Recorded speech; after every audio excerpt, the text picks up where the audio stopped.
westernized and capitalized than they've been if we'd have stayed. Many conservative writers this week, particularly since what happened in the prisons over there has become known, are saying that the fault lies with the liberal media, that liberal journalists are undermining our effort in Iraq. What is your take on that? No, I think I don't think you can blame it on the media. I mean, I've had my battles with the media, so to speak, but and I think, if anything, my blame goes to the liberal and the conservative media, who once again both endorsed the war. You know, whether it was the New York Times and the major 3 networks or Fox News, I mean, they pumped up the people. And, of course, the radio talk shows did it, too. So they pumped up the people. So from my viewpoint, I don't distinguish a whole lot between the so-called conservative and liberal media, because both of them, like both parties, endorse this idea of foreign interventionism and have lost their faith and confidence that non-intervention is a good policy and is worthwhile to pursue if we're interested in peace. There's something different here. We were attacked by terrorists, by militant extremist Muslims who are still trying to kill us. How would you deal with the war on terror? Well, you know, I think first thing, we should be very cautious in our definition, because if you listen to the radio talk shows, they glibly say, we have to be there because they're trying to kill us.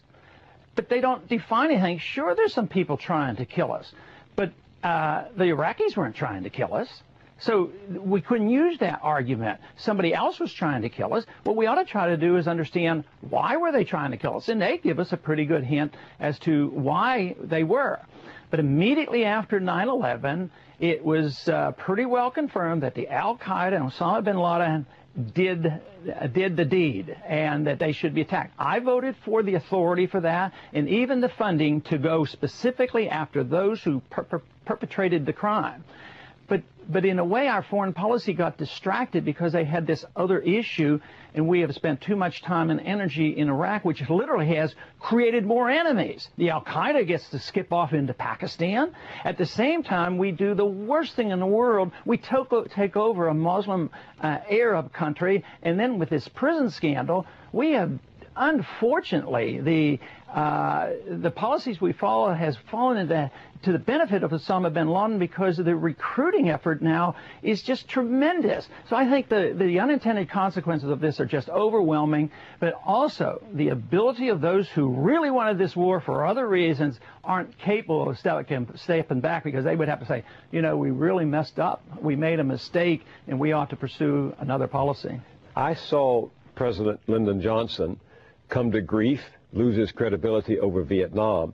Do you think President Bush has any credibility left on Iraq? It's interesting. If you did a poll in my district, I imagine the large majority would still say that we got to support our president and we got to, you know, stay the course. But when I talk to them and take a position which is different, it doesn't offend them. And, you know, they sort of nod their heads, and they don't hold it against me that I actually have a different foreign policy. But there's still a fair amount of support.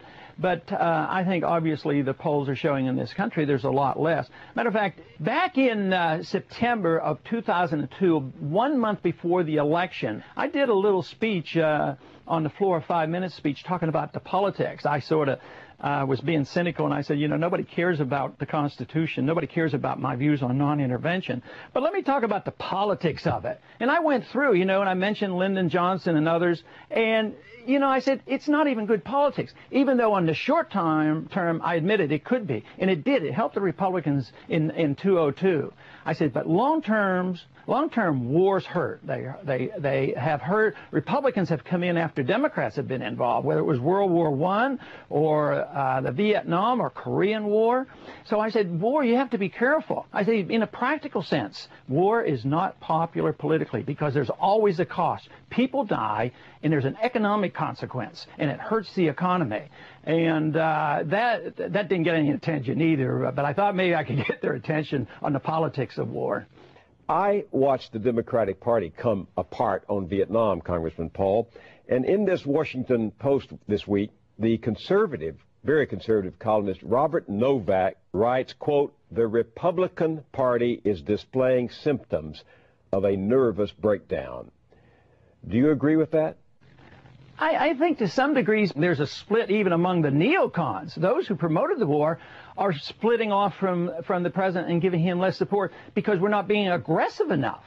So in some ways, we have conservatives who think the Republicans are spending too much on entitlements, and we have some who think they're not strong enough and militant enough going after this nation-building project. And, of course, my position is that we spend too much on entitlements and we spend too much on war and the military, and I think we should save a lot of money. My only compromise on this philosophy is I would cut the overseas spending, whether it's military or foreign aid, bring it home, take half of it and put it toward the national debt, and use the other half for those projects that lend itself to some benefits for some people in this country, even like the Corps of Engineers. I'd rather build highways here than pretending that we can nation build in Iraq. Congressman Ron Paul from Texas, thank you very much for being with us on Now. Thank you, Bill.